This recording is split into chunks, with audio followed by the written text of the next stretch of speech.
I think it's recording. I have to do this one. Go here.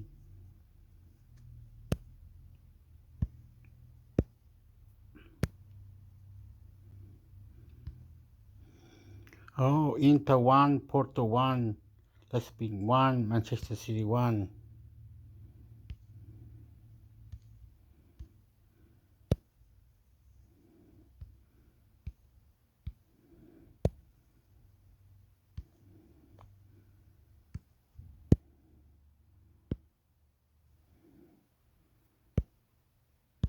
Newcastle's form Longstaff. I wasn't nice to be around. I was miserable. Newcastle United. The Guardian. Can I swear? Inquires form Longstaff. The Newcastle midfielder has turned the clock back to 2020 and is searching for the right word to emphasize just how badly his career was unraveling at the time. In training I was a bit of a tit, he eventually explains. I wasn't nice to be around. I was miserable. Today Longstaff is a mainstay of Eddie Howe's midfield, eagerly looking forward to Sunday's Carabao Cup final against Manchester United at Wembley. 2.5 years ago, though, a difficult relationship with Newcastle's former manager Steve Bruce and the slow recovery from an ACL tear had clouded everything. Eventually a concerned and perceptive senior teammate intervened. Matty Ritchie pulled us aside and said, Longy, you need to thought it out, says the 25-year-old. Some people just let you drift away, but he was the one who pulled me back. Things came to a head when Longstaff burst into floods of tears in front of his father, David, after breakfast one morning. As a former Great Britain ice hockey player now coaching Tynesyde's Whitley Warriors, David realised his son needed specialist support and, happily, Ritchie knew precisely the right psychologist to deliver it. After I'd broken down in front of my old man, Matty texted us and said, you need to speak to this guy and you need to speak to him now, he recalls. If it wasn't for him getting us on the right track, I probably wouldn't be playing here now. I'm really, really grateful. If part of the problem was Longstaff's relationship with Bruce, the pressure of being a suddenly out-of-form local hero in a relegation struggle had also become too much for the boyhood Newcastle fan from Northfields. When you're not winning, this club can be a tough place, he says. I think it's tougher for local players.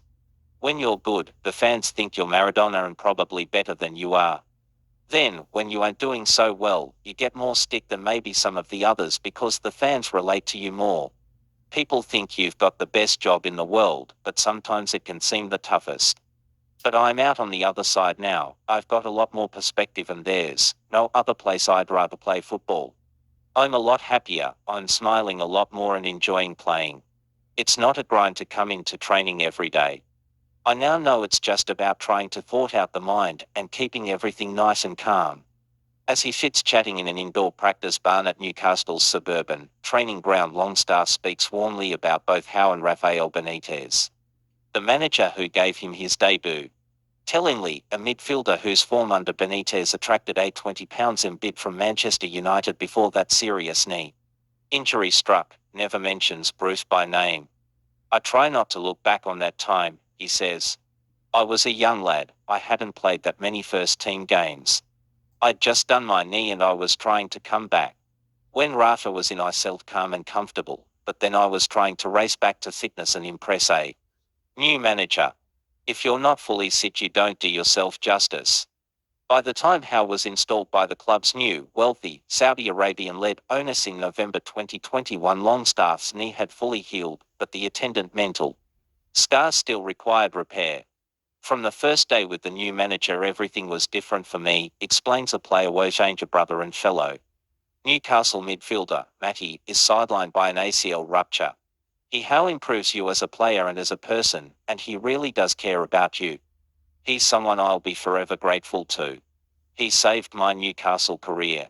We have a really good relationship. I trust him and I hope he's starting to trust me more and more. Under Rafa I played well, but since the new manager came in I'm living the dream. I've got a chance to play for Newcastle in a cup final. That's what I've dreamed of since I was a little kid and now, hopefully, it's going to happen.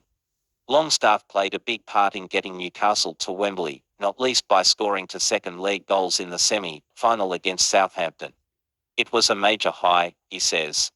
My family stuck by me when it wasn't going so well and they were so proud. Driving into Street James Park that night was a different feeling. I locked eyes with Bernie Dan Byrne, the Northumberland-born Newcastle defender, and I thought we were going to shed a little tear together, to be honest. It was such a special night, and to score 2 goals is a memory for a lifetime. Bernie grabbed me both times and said how proud he was of me. It meant the world. Now Longstaff hopes to help in Newcastle's 54-year trophy drought. People here still love Bob Moncur, Newcastle's 1969 Fairs Cup winning captain, so bringing the trophy back with us would be really special, he says. With the new owners, this club's going to win leagues and cups, but I don't think people thought this team would be the one to win the first trophy after the takeover. That's really driving us on.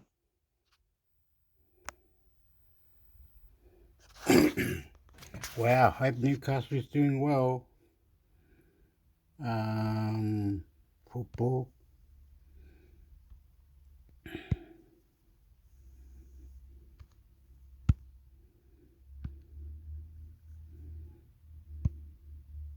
RB Leipzig 1-1 Manchester City, Champions League last 16, first leg live reaction. Key events. So key events only. Please turn on JavaScript to use this feature. Jonathan Lai was at the Red Bull Arena tonight, and his verdict is in. Pep Guardiola's take to come soon. Pep gathers a few of his men on the pitch and gives them what a tactical debrief. A passionate bollocking. It's not clear. But he doesn't look particularly happy, and Haaland for one looks a bit missed himself. Ever the perfectionist, perhaps for to see this as a missed opportunity, given how dominant his team were in the first half. His mood might not improve when he sees replays of that late handball shout either. BT have just spun the film, and amid the hubbub, Henrik sticks out to arms, almost bumping the ball in the volleyball style. No set or spike, to be fair. Not for why VAR didn't have a closer look at that, but then there's no second-guessing referees these days. Leipzig might have got away with one there. Full-time, RB Leipzig 1-1 Manchester City. The whistle goes and a draw seems about the right result. City were the better team in the first, Leipzig in the second. Off to the Etihad in 3 weeks' time. 90 minutes plus free. Play it short. The ball's eventually swung into the mixer. A minor melee. City claim a handball. Neither referee nor VAR is interested. Nkunku attempts to counter but skitters down a cold de facto. And that is going to be that. 90 minutes plus to one last chance for City, as Mahrez's presence forces Lema into the concession of a corner down the left. City load the box, and 90 minutes plus one Gvardiol tries to send Werner into space down the left but planks the ball carelessly out of play for a throw. When he attempts a path, he only attempts it. 90 minutes seems the referee did remember his cards after all. Henriks comes through the back of Gundogan, and into the book he goes. There will be a minimum of 2 added minutes. 89 minutes round comes on for Halstenberg. 87 minutes City seem to have subdued Leipzig now. The hosts were well up for a winner, but now seem more determined not to ship a late thickener. City haven't given up the ghost, though, and are on the front foot. 85 minutes a cross flung into the City box, from the left. Henriks can't win a header at the far stick. City attempt to break. Holfen cynically clips Grealish and there goes that dream. No booking, though. This referee is one laid-back dude all right. 84 minutes Gvardiol tries to release Poulsen down the middle, but overblutes. The ball flies all the way through to Ederson.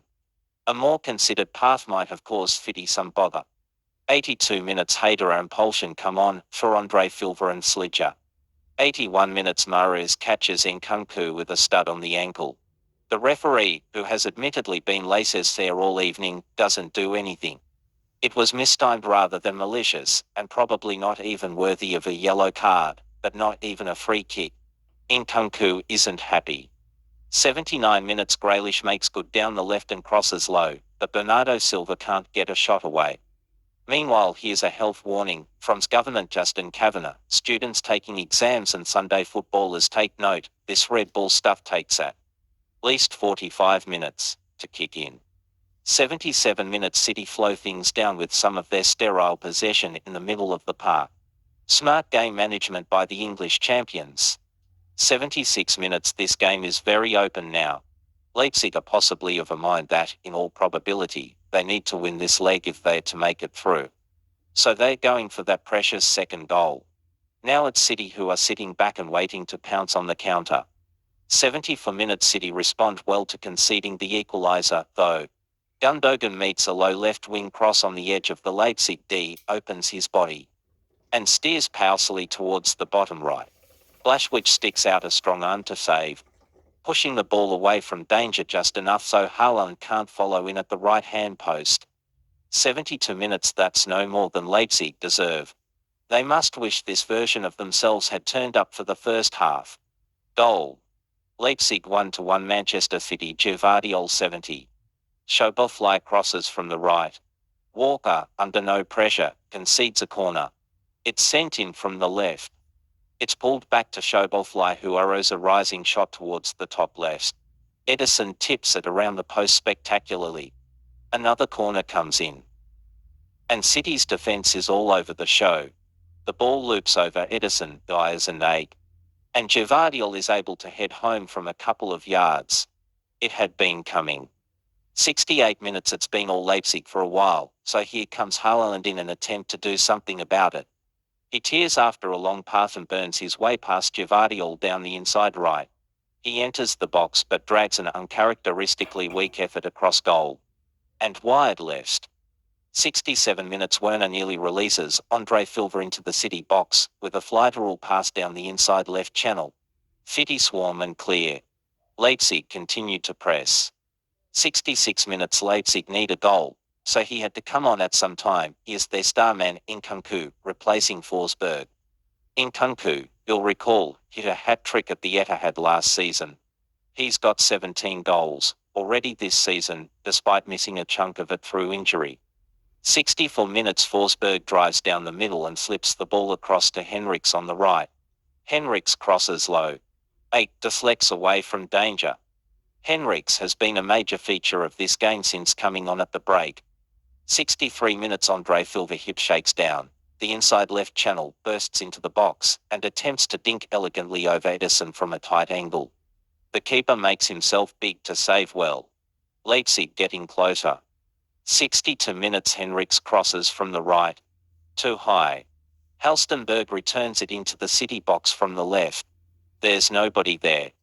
But this continues to be promising for Leipzig, who have been a different team since the restart. 60 minutes Haaland makes a couple of runs down the channels. He's not spotted by his teammates.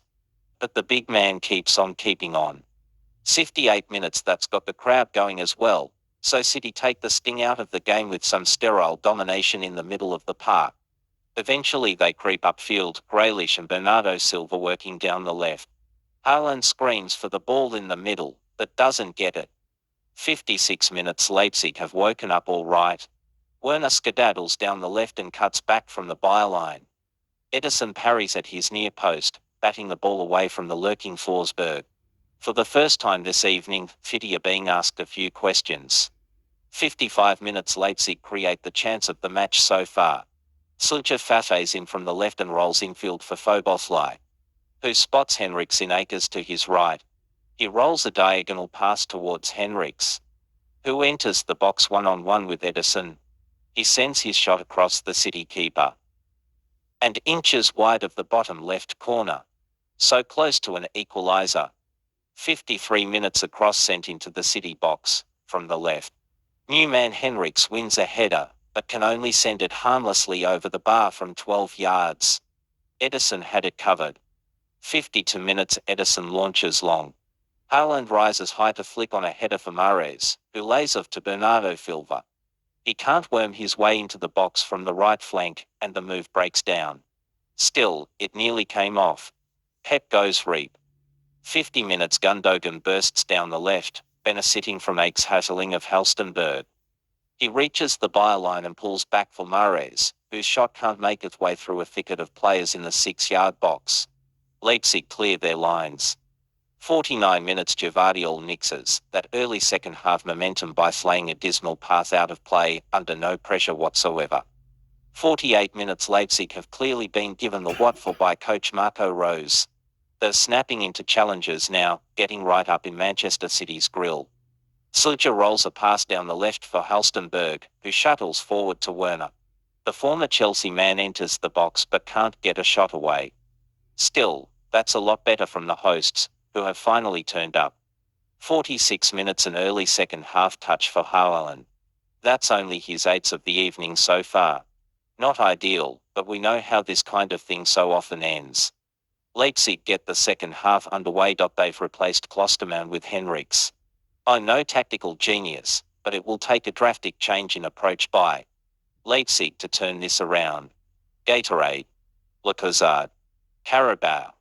Something. Anything. Peter O, ladies and gentlemen. He's here all week. Try the casein, taurine, sucrose and glucose in a solution of carbonated water, baking soda and magnesium carbonate. Halftime advertisement. Fine up now. Fine up now. Fine up now. Fine up now.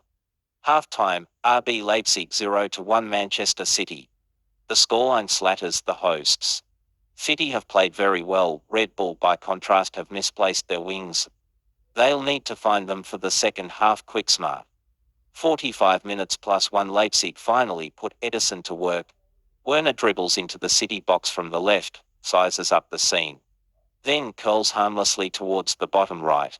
At least it's kept Edison's hands warm.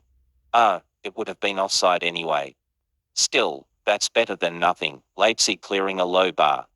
45 minutes there will be 1 minute of added time. Leipzig are aimless, writes Ahmed Hassan Jogi. Man City are playing home away from home and are dominating. Man City and Real Madrid are firm favourites to reach the final.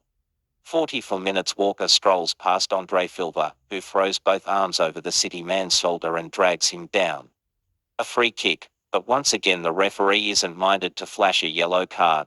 In this regard, Leipzig have probably used up their luck now. 42 minutes Grealish is hauled back by Klostermann. No punishment for the player and Grealish is getting a little bit irritated at being constantly fouled. Small mercies, but at least if nothing else, he's used to such treatment and so shouldn't get to rattle.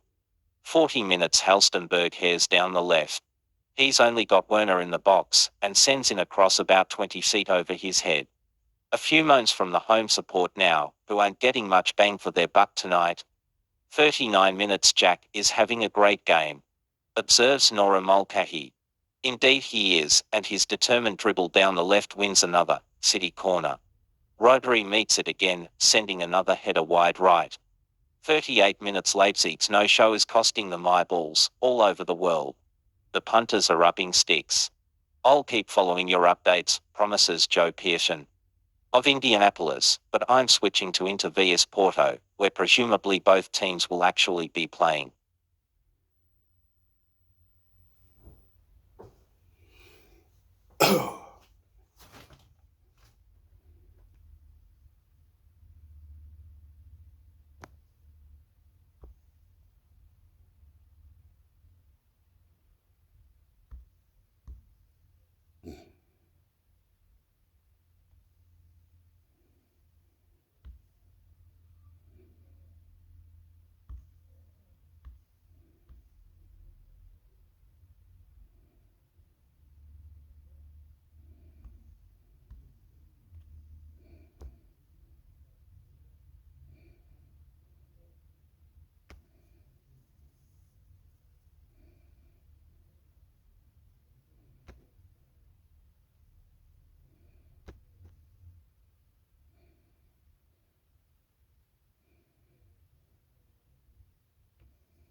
Young Nigerians warming to outsider Peter Obi in final race for presidency. Nigeria. The Guardian. Polls in Nigeria have placed outsider candidate Peter Obi in the lead before presidential elections next weekend, heralding potentially sweeping change in Africa's most populous nation. A win for Obi, a 61-year-old businessman turned politician, would overturn politics in Nigeria, ending decades of dominance by the two main establishment parties. Analysts and commentators describe the election as a key inflection point for the country 24 years after the end of military rule. The vast country, which has Africa's biggest economy, is seen as a bellwether for demography in the continent but is suffering multiple economic, political and social crises. All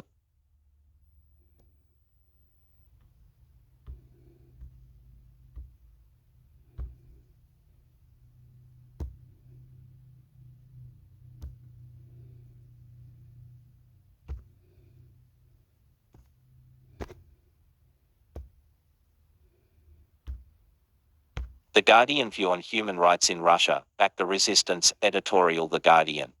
Although official Russian channels still insist on referring to a special military operation in Ukraine, Vladimir Putin is preparing his country for a protracted war. In a long speech earlier this week, the Russian president portrayed the conflict as an existential, geopolitical struggle in which the main adversary and initial aggressor was NATO. This reheated Cold War rhetoric predates the invasion of Ukraine. It is the central plank of Mr. Putin's self-image as national savior, restoring glory to a people whose homeland defined by the borders of the old Soviet Union has been dismembered by the West. That rhetoric has become increasingly important as a distraction from failures of domestic governance.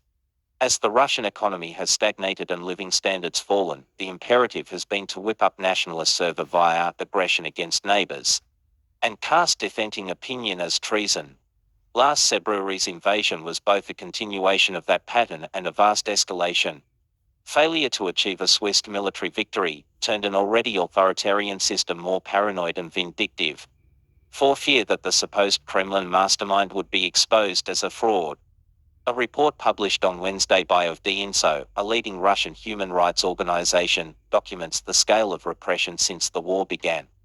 Nearly 20,000 people have been detained for attending demonstrations, defacing pro-war posters and breaches of a law against fake news and defaming the army by telling the truth about Russian war crimes or the mere fact of a war in Ukraine. OVD-Info records cases of people detained on the basis of things said in private conversations and for the views of their relatives. This is Soviet-style totalitarian repression, enforced with routine police brutality and unofficial coercion. Anonymous threats, assaults, vandalism, and summary dismissal from work. Under these conditions, it is hard to know how much to believe. Opinion polls showing 80% approval for Mr. Putin's leadership. There is little doubt that he has a solid base of devotees, and that state propaganda channels sustain a personality cult. Too many Russians prefer a diet of hate-filled lies when the alternative is bitter truth about what is being done in their name. But polling is unreliable when voicing dissent is a criminal act.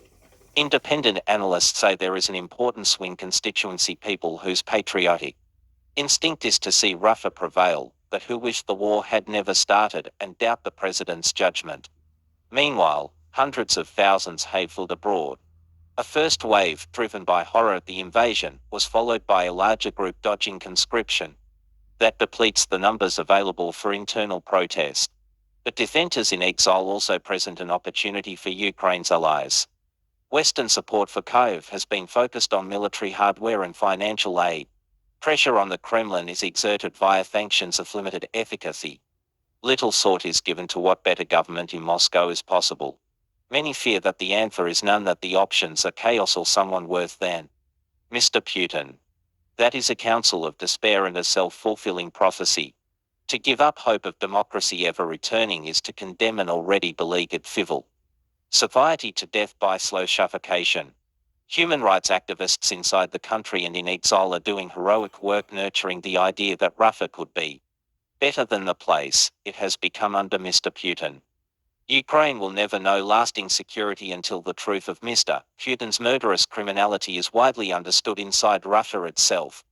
Supporting the minority of Russians who dare to speak that truth aloud to their countrymen is both a moral and a strategic imperative for the West.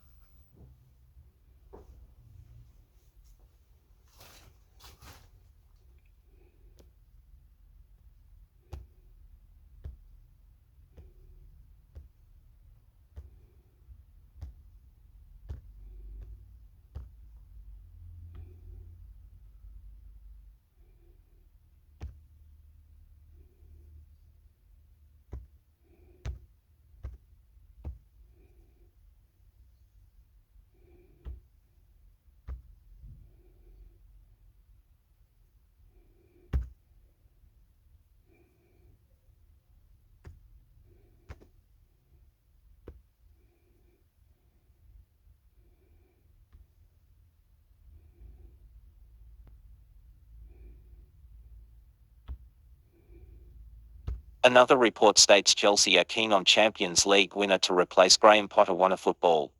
Chelsea's board are reportedly keen on seeing Zidane to become their next manager should the Blues part ways with current coach Graham Potter. According to Football Insider, Chelsea's hierarchy views Zidane's profile and status, as well as his success with Real Madrid, as a perfect fit for the young players at Stamford Bridge.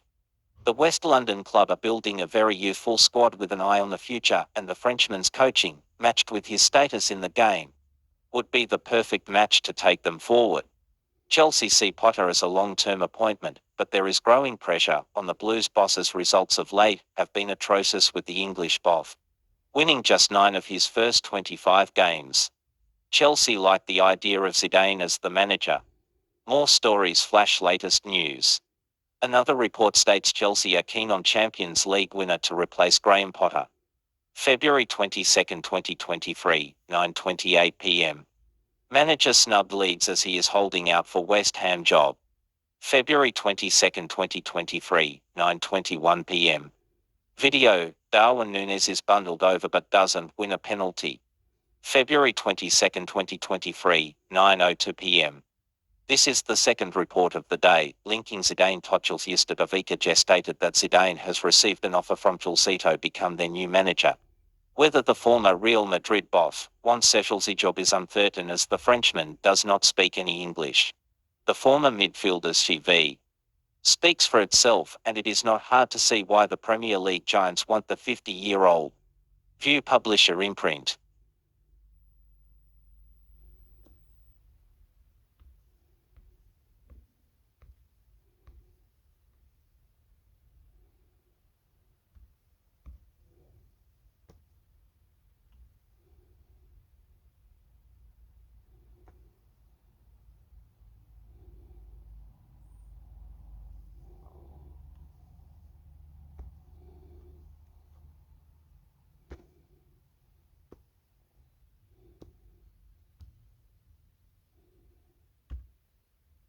Champions League results. Champions League result today. Wanna football. About your privacy. We process your data to deliver content or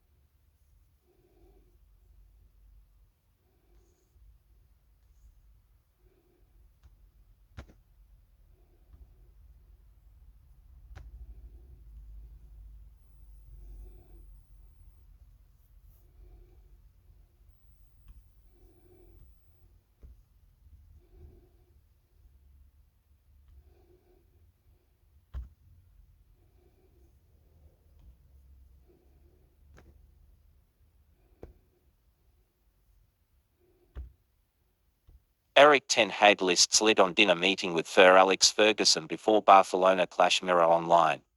Manchester United boss Erik ten Hag enjoyed dinner with Sir Alex Ferguson on Tuesday evening, ahead of the Red Devils' make-or-break Europa League meeting with Barcelona at Old Trafford on Thursday. Erik ten Hag, speaking on Wednesday ahead of Man at D's return fixture against Barcelona. Image, Football Daily. News. Politics. Celebs. TV. Money. Royals. Erik ten Hag says Manchester United must produce their best performance under him tomorrow if they are to overcome Barcelona. United and Barca played out a thrilling 2-2 draw in the Nou Camp in the first leg of their Europa League play-off tie to determine which side advances to the last 16.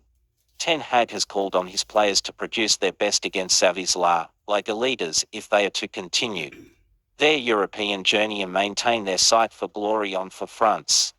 Asked if United had received enough credit this season for their progress under him, Ten Hag said, "It's not about credit, it's about trophies. We have the opportunity, but the first focus point is the next game, and in the Europa League we can't win a trophy this week. We have to go from game and game, keep the same mindset, and every day give a better version of ourselves. When you face a big team like Barcelona, you have to play your best." We have to give the best performance of the season. We believe in it. We're looking forward to it. So we have to give a lot of energy. We all want to play big games, big matches. When we were young, we dreamed of it. We are in the position. It's February. Big games are coming up and we enjoy it. We're really excited. We have to give our best. For me, the next game is always the biggest game. I'm not the type who looks back. I look forward. I'm excited about tomorrow. To great teams facing each other at Old Trafford, a massive atmosphere, a great ambience, it's the best you can get. Sir Alex Ferguson and Eric Ten Hag enjoyed dinner together in Wilmslow. Image, Twitter flash at Patron Musk. Eric Ten Hag has enjoyed an excellent first season with Man Up. Image, Getty Images. Ten Hag was pictured having dinner with Sir Alex Ferguson last night and said he welcomed the chance to tap into the wisdom and experience of the legendary former United boss. Asked how valuable it was being able to lean on Ferguson for advice, Ten Hag said, "It's massive. I always enjoy speaking with people who have a lot of knowledge, a lot of experience, and he wants to share it. He wants to help and support Manchester United as his club and he feels so committed. We are doing well. It was a great night and I look forward to the next night with him." United are likely to be without Anthony Martial, who is making his way back from injury, but Anthony and Barry Maguire are both back and available for selection. "We still have the training to go, but I expect Harry and Anthony available," said Ten Hag. "Anthony Martial is not available. He's back on the pitch, so we wait. We do dish but we will see tomorrow on the pitch, a different idea but we can't tell that now." Barcelona are without Gavi, Pedri and Ousmane Dembele, and Ten Hag said, "I don't know what Xavi's thinking, but obviously Gavi and Pedri are great players. Although they are very young, they have already had a positive effect on Barcelona. Their squad has so much depth, they have players who can replace them, and if we want to win we have to be at our very best." Read more. Top Man Up Stories.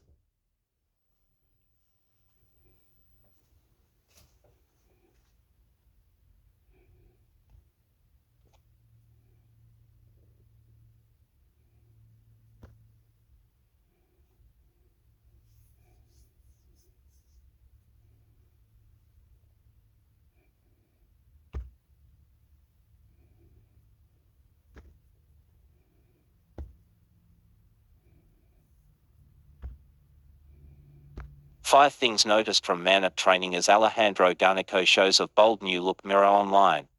Eric Ten Hag is hoping to have Harry Maguire and Anthony sit for Manchester United's Europa League game against Spanish giants Barcelona at Old Trafford on Thursday night. Click for found. Video loading. Video unavailable. Video will play in Man Up boss Ten Hag details meetings with Sergi. Man Up boss Ten Hag details meetings with Sergi. News. Politics. Celebs. TV. Money. Royals. Eric Ten Hag is set for the biggest week of his Manchester United career so far, wished were crucial games on the horizon. The Red Devils take on Xavi's Barcelona at Old Trafford on Thursday night, with a place in the last 16 of the Europa League at stake. United secured a 2-2 draw at the Camp Nou last week, and are in a great position to keep their European dream alive. Ten Hag could also win the first trophy of his Old Trafford tenure when his team take on Castle in the Carabao Cup final at Wembley on Sunday. United trained at Carrington on Wednesday ahead of those two crucial ties. And here is what we've noticed. Garnacho's haircut. Perhaps inspired by Jake Paul's upcoming site Wistami Fury, Alejandro Garnacho has dyed his hair bleach blonde. The 18-year-old winger will be hoping to start Thursday night's game and show off his fresh locks in front of a packed Old Trafford. United are close to agreeing a new contract with Garnacho, who has fewer than 18 months remaining on his existing deal. He is one of the most exciting talents in European football, with the likes of Real Madrid, Paris Saint-Germain and Bayern Munich interested. Ten Hag may decide to rest some players ahead of the Carabao Cup final, which could see Garnacho handed a start against Barcelona. He has established himself in United's squad this season and recently scored a superb goal in the 2-0 win at Leeds. Alejandro Garnacho has dyed his hair bleach blonde. Image par. Robin van Persie visited Carrington on Wednesday. Image par. Do you think Manchester United will beat Barcelona? Let us know in the comments below. Our VP says hello. There was a special guest at Carrington on Wednesday as Robin van Persie stopped by to say hello.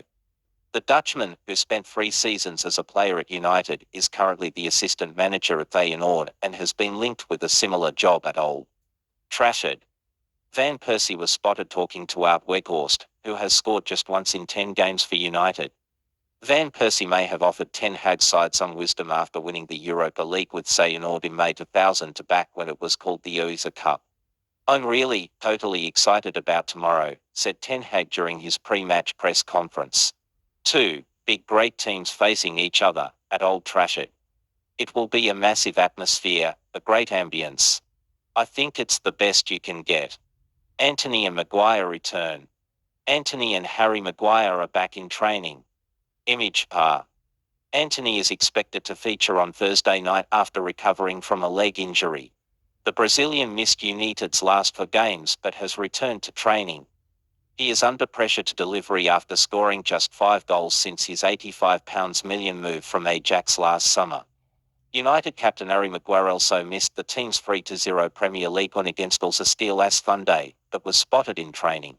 Ten Hag confirmed, "We still have the training to go, but I expect Harry Maguire and Anthony Dos Santos available." Martial back in training. Anthony Martial will not play against Barcelona.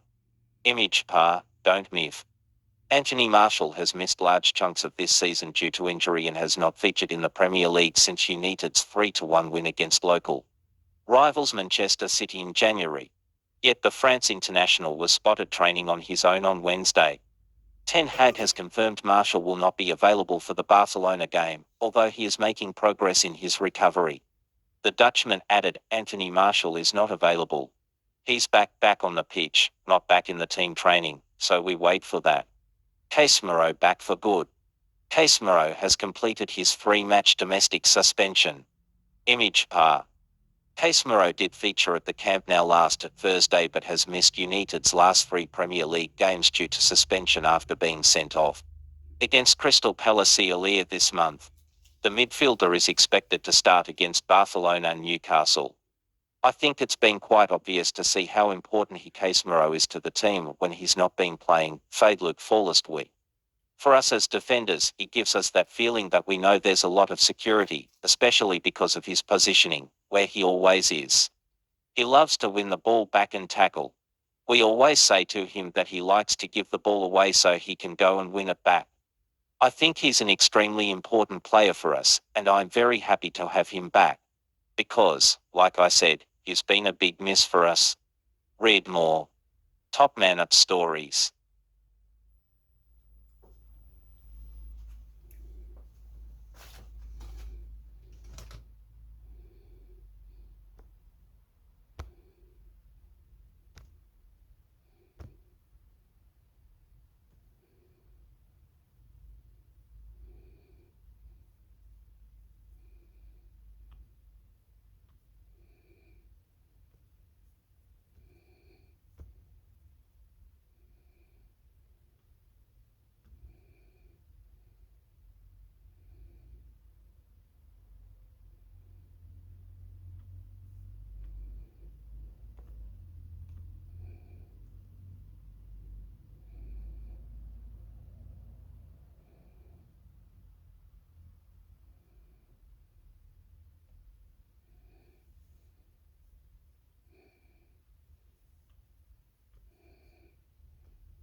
Face to face with Vlad's killers who say, "We are at war with the West," including UK World News Mirror Online. To captured Russian mercenaries have told the Mirror how they find up for the Ukraine frontline after being told they were at war with the West, including the UK.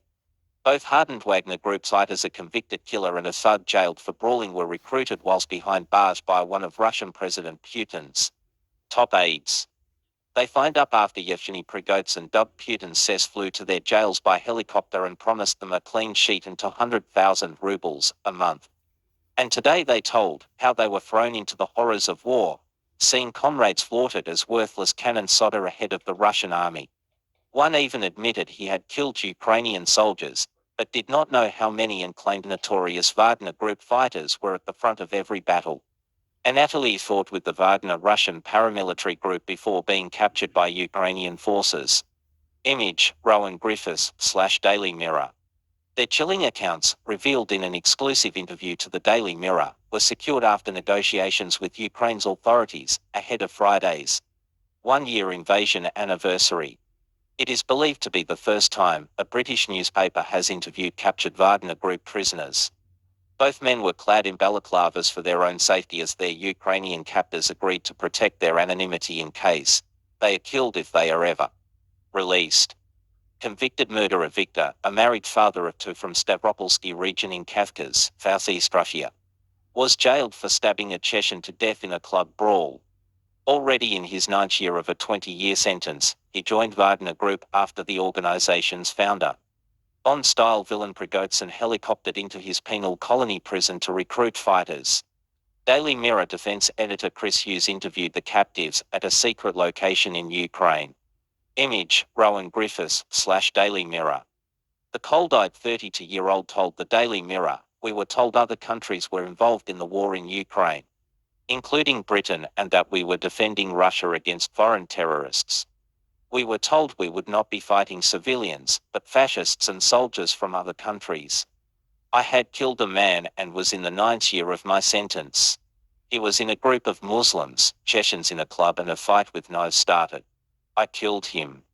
I met Yevgeny Prigozhin, and in total 200 of us agreed to join Wagner Group in exchange for a fresh start, money, and I would be able to get a job after leaving Ukraine.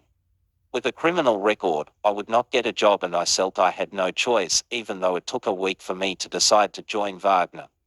Victor, an ex-builder, gripped his hands and stared back coldly, sometimes menacingly, throughout our hour-long interview, mentioning his murdering a man with a shrug. It was regrettable, but he mentioned it like it was an inconvenience, a glitch in his life that was perhaps unavoidable. Joining Wagner Group, Russia's most notorious mercenary organization, earned him a promised £2,200 a month, and his criminal record would be wiped off. After signing up in September last year, he was taken by bus to Rostov, close to Ukraine, and then to Luhansk in Donbas, inside Ukraine, with 200 others from his prison. Yevgeny Prigozhin is close to Putin. Image, social media flash, east to west news. Out of 5,000 Wagner Group fighters initially signed up for Ukraine, around 1,000 died within weeks.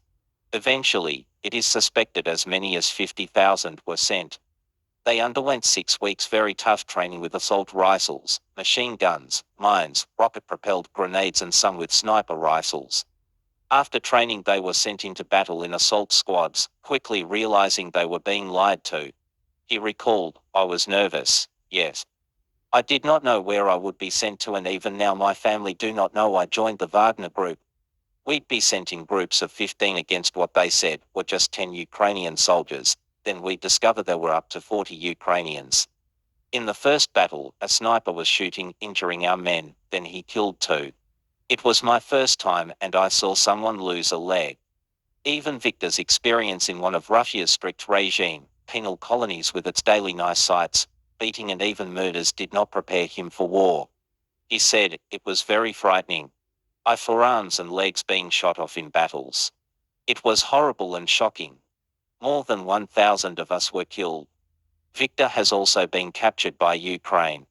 Image, Rowan Griffiths / Daily Mirror, don't myth. After just 4 battles in Donbas, Sergei was injured in the back and neck from shrapnel, and as he lay, the Ukrainians took him prisoner. His career with Wagner Group lasted just 3.5 months, although he says, "I know I killed Ukrainian soldiers, but I don't know how many." He says, I was not beaten and the Ukrainians treated me well. I have nothing against them. We were shown a video when we joined suggesting if we got captured we would be killed. I was not relieved to be captured as I thought I was going to be killed. But that did not happen. Now I don't know what will happen to me. With an unemotional stare he added defensively, look, I did not start this war and I am sorry that Russia did. War is bad because civilians are killed, but I didn't do that. Maybe I will be released back to Russia. We asked the hardened killer if he wanted to see his wife and children again. He laughs, strikingly, his first show of emotion for an hour. Both men were dressed in combat fatigues and boots and were not forced to talk to us by their captors. Despite the grisly past of these two men, we were asked by Ukrainian authorities to pixelate their eyes as an extra measure to avoid them being identified by Wagner Group hit squads in the future. Armed troops were nearby throughout, and we had arrived at the secret location, somewhere in Ukraine. After being escorted on foot whilst our route was checked to see if we had been followed.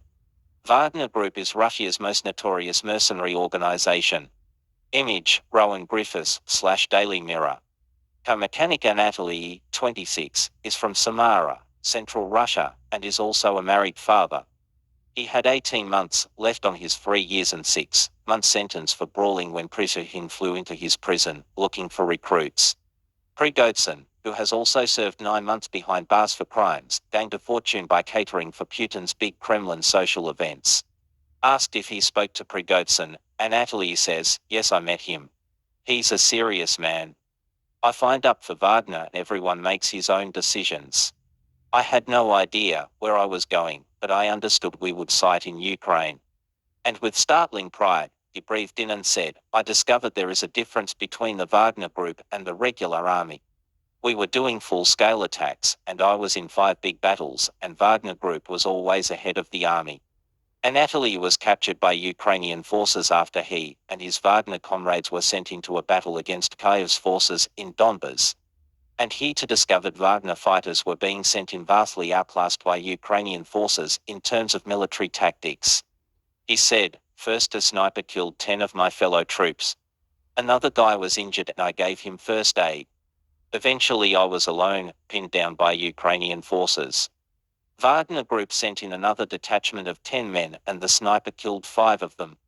Eventually I was lying there with no more ammunition, a Ukrainian soldier standing above me with a machine gun. He fired into the ground near my legs as a warning. I was then taken prisoner unarmed. Despite Wagner Group's appalling reputation for atrocities against civilians including rape, torture and murder, even hiring sex attackers. He asserts, I cannot be 100% that it is not the case ever, but I didn't see that in any way. Wagner Group has rules against that. Pedophiles and sex attackers cannot join. I joined because I wanted a blank page, no criminal record, a better life. Obviously I cannot say I made the right choice. Wagner Group has a special task. It is not to defend, but it is to invade. Now I don't know what will happen to me, but I see 3 possibilities. He shrugged and added, I can be killed, sent home or return to Russia to fight again. Read more. Read more. Read more. Read more. Read more.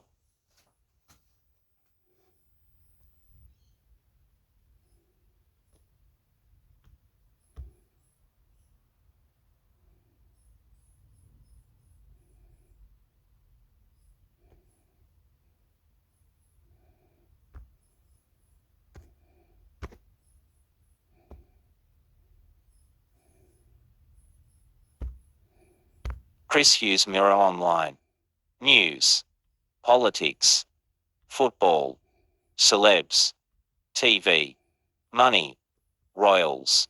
Chris Hughes, Defense and Security Editor. Chris Hughes is Defense and Security Editor of the Daily Mirror. He was named Specialist Journalist of 2013 at the UK Press Awards. Face to face with Vlad's killers who say, we are at war with the West including UK. Russia-Ukraine war.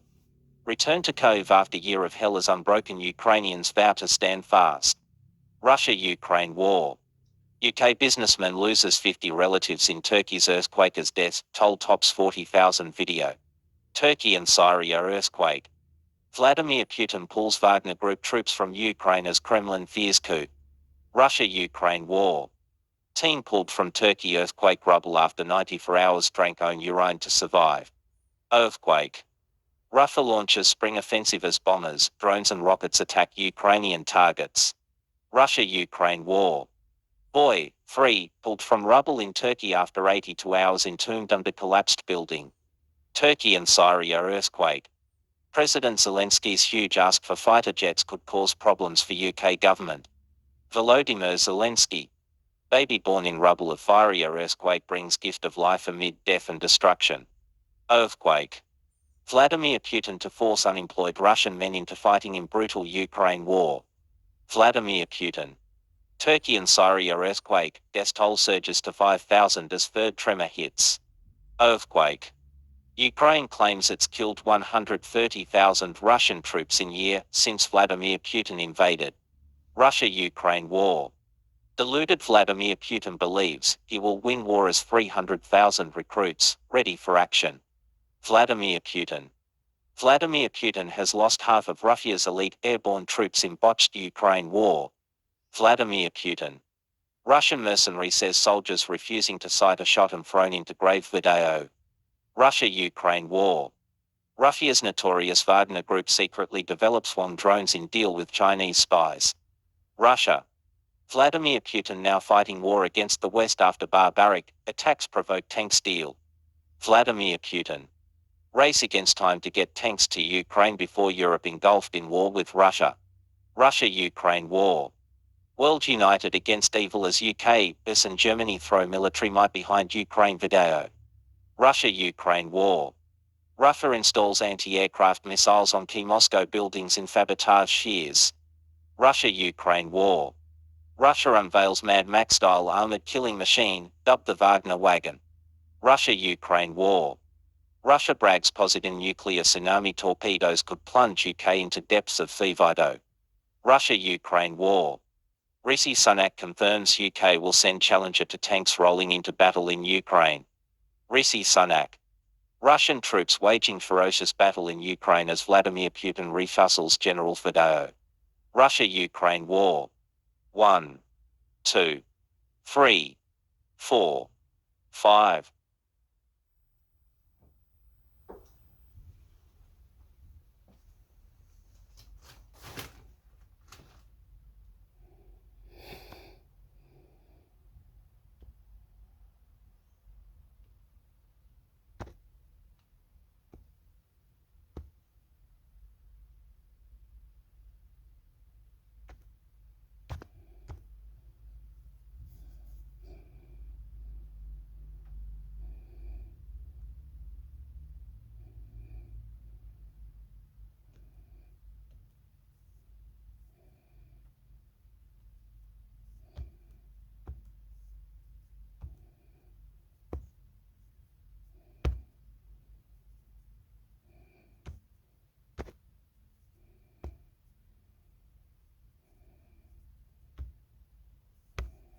Matilda's starting to grow into a team to be feared. Newcastle, Australia. The Matildas won the Cup of Nations with a 3-0 win over Jamaica on Wednesday, the icing on the cake. Australia won through the tournament with a 100% record, with 10 goals scored and only 2 conceded to extend their winning streak to 7 games. Katrina Gorry opened the scoring with a quintessential long-range strike. While the build-up was slightly haphazard, the finish certainly wasn't.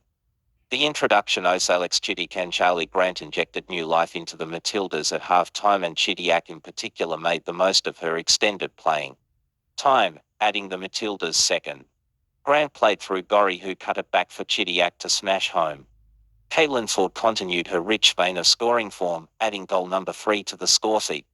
Her neat 1-2 with them, for her perched at the top of the D to unleash a stunning effort, which Becky Spencer could do nothing about. Mackenzie Arnold was once again enormous between the sticks, denying Kayla McKenna in the first half and Jodie Brown in the second to prevent the Reggae Girls to best chances. Stream on Especial N+, La Liga, Bundesliga, more US. Rapid reaction. 1. Midfield magicians. When it comes to midfield, one name immediately comes to mind, Gorry. The diminutive midfielder has been ever present since her return from giving birth to Daughter, Harper, and the sort of a goryless Matildas is enough to send shivers down the spines of Australian sands. While her partnership with Cooney Cross and the 21-year-old's performances in her own right have been a huge focus over the last 3 windows, another midfielder has begun to dominate the conversation for a variety of reasons. Editors' picks. England to play Socceroos, Matildas in London. To Joey Lynch. Matildas kick off World Cup year by thrashing 6 on night full of positives. 6 D. Marisha Lordinic. Australia's win vs Spain to claim Cup of Nations will build confidence ahead of World Cup. 3 D. Marisha Lordinic.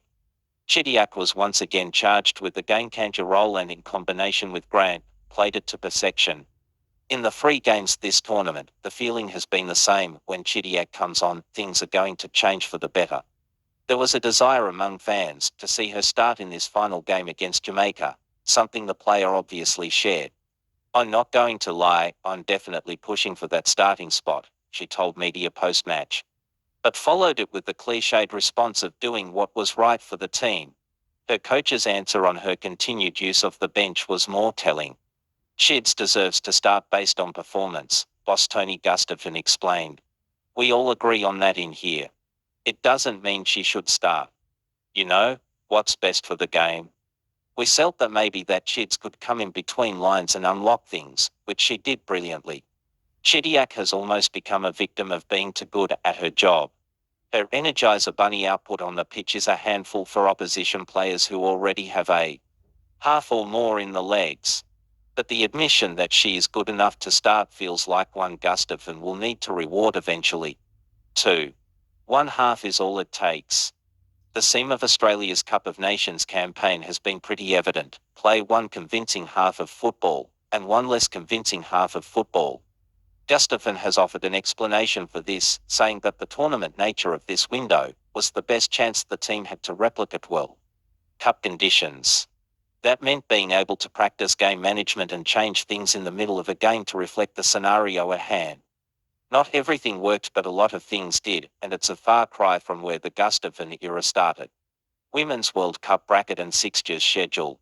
Where he previously asked for fans and media alike to look at the snippets and glimpses of good play the Matildas produce, there has now been enough evidence across enough windows to suggest this team can actually play the way the coach had been describing. But a full 90-minute performance is the next step for this team, and it's one that the coach is aware of. "It wasn't a brilliant game tonight," Gustafson said. "It wasn't a brilliant first half against Czech Republic. It wasn't a brilliant second half against Spain, but tournament football is about finding a way to win, grinding through, believing in what you're doing." Similarly, goalkeeper Arnold was grateful for the tournament opportunity, but aware of what still needs to be done for this team to become one that performs for the entirety of a match. "I think it was important for us to really get those games under our belt, especially with being back-to-back in 10 days. So to come up against those tough teams and perform the way we did, obviously we still have a little bit to work on. But the performances were really good. There were really good 45 minutes in there, and that's what we can work on. It was a very positive tournament for us." The Matildas will next have an opportunity to put together a full 90 in the April international window, when they play England. Subscribe to Australian's women's football podcast The Far Post. 3. The Crummer question. While the Cup of Nations has been a positive tournament and for Gustafson, there have still been some lingering questions that have emerged following the 3 games. Can the Matildas put together a full 90-minute performance? Do they have enough players to rotate the squad to handle the pressures of tournament football? The more narrow questions centre on the players themselves and how they are deployed. Can Claire Hunt maintain her form, make an audacious tilt into the World Cup squad? Can the likes of Ford, Kerr and Daly Rifo maintain their goal-scoring form? Has Arnold done enough to assert herself as the no. 1 keeper? And has Larisha Crummer thrown enough across 3 games to justify continued selection? The Crummer question has wafted throughout the entire Cup of Nations. She hasn't lit the A-League women on fire, but Gustafson once again called her into the squad. She was utilised off the bench in the games against the Czech Republic and Spain without showing much. With Raso injured for this final game, it was the Brisbane Roar striker who took her spot in the starting, sealing the hole on the right wing. There's an argument that Crummer is not a winger, and the continued attempts to push her out wide, as a right back or a right wing, aren't fair to her, as a player. When asked about her inclusion in the starting lineup, Gustafsson spoke of his beliefs in startings and finishings. He decided that what Crummer could offer as a starter would benefit those who would come on and finish the game. We felt that in that maybe Crummer's runs and power and set play pressing could give us more in the first half, and then when it opened up a little bit, Chid's ability to come in between lines and be faced up against that back line and maybe also unlock things if we need to unlock it. Which she did brilliantly, he said. This time, I got it right. Next time, I might get it wrong, or maybe you say it was wrong because she should have started. Who knows? But it's a 90-minute lineup. While she has the backing and face of her coach, Shan still want to see more. Before this tournament started, there was pressure on players across the park to perform. Now that all has been said and done, Crummer arguably still has the most pressure on her to show fans exactly why the coach believes she's the right woman for the role. Best and worst performers. Best. Alex Chidiac only played a half of football, but seemed to lift the energy levels of the team as a whole through her exceptional movement, intelligence and doggedness. Mackenzie Arnold. In years gone by, the Matildas likely concede one of Jamaica's chances and Arnold likely lets one through. She was resolute again, as she has been all tournament. Kayla McKenna, being the striker, when your team is only really getting transition opportunities, is a difficult role to play, but Jamaica's McKenna was able to create genuine opportunities and force Mackenzie Arnold into some faves. Worst. Larisha Crummer. It just wasn't her tournament, and she looked a step behind the rest. Courtney Nevin. In her first start of the tournament, the Leicester City defender looked a bit fatigued at halftime and didn't show the attacking impetus she's capable of. Sana Matthews, the Jamaica striker, was tasked with replacing McKenna and leading the charge in the second half. She did not deliver. Highlights and notable moments. The Matildas simply couldn't stop scoring bangers in this tournament and added more sensational efforts to the highlights reel in Newcastle. It can be argued none were better than Gori's stunner. Minnie with another stunner, smiling face with heart-shaped eyes. Movie camera at 10 football. Our number Ozgemek Katrina Gori number Weira Matildas number qposnationspeak.twitter.com/noscselfwzv Combank Matildas at for Matildas February 22, 2023. Arnold was enormous across all three games and was a deserved player of the tournament for her 3 huge games, 2 clean sheets, bricks gloves. Player of the tournament. Congrats at McArnold. 1 glowing star number Weira Matildas number qposnationspeak.twitter.com/bjgcpmt Combank Matildas at for Matildas February 22, 2023. After the match, what managers, players said. Tamaka Yalab. On watching the team's growth from the sidelines, I think this tournament, it's been coming for the last 2 years. It's been a work in progress, and it's been a process, and we've all been a part of it. So I think it's kind of just come together on the field. Mackenzie Arnold. On her turnaround in form, I think it was just the mindset that it was almost like I had nothing to lose at that point and the opportunity came up and I just wanted to grab it with both hands, which is something that I haven't done in the past. Up next. Australia. The Matildas have won the Cup of Nations for the second time and will have a date with the European champions, England, in April to prepare for, as they gear up for their opening match against Republic of Ireland at the World Cup. Jamaica. With the Cup of Nations now complete, the Reggae Girls will recalibrate their preparations for the Women's World Cup. As yet they have no games announced ahead of the World Cup opener against France.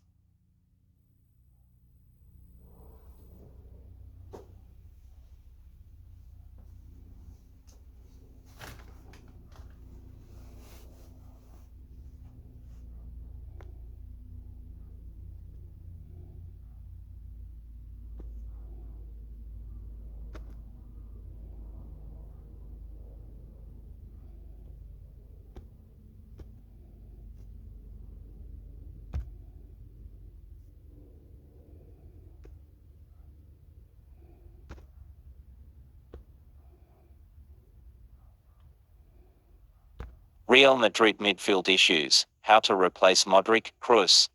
Luka Modric. Toni Kroos. Casemiro. The midfield trio defined an era at Real Madrid, the archetypal blend of experience, skill and guile, peaking with consecutive Champions League wins in 2016, 2017 and 2018. Stream on Especial Plus, La Liga, Bundesliga, more US. But of course, nothing lasts forever. Casemiro left in the summer to join Manchester United. Kroos is reportedly contemplating retirement. And Luka Modric is belatedly showing his age.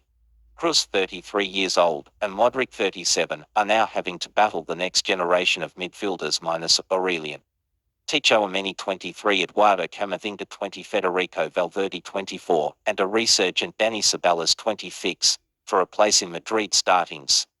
Coach Carlo Ancelotti is talking about a moment of transition and asking for the understanding of the veterans and the patience of the youngsters to make it work. With the business end of the season approaching, he's tasked with picking a midfield capable of chasing down La Liga leaders Barcelona and beating Europe's best in the Champions League. That first bit is not going well. Sundays 1-0 to see Tonalorca drop them 8 points behind their big rivals at the top of the table. Will Kroos and Modric leave this summer? Was the club right to let Casemiro go first?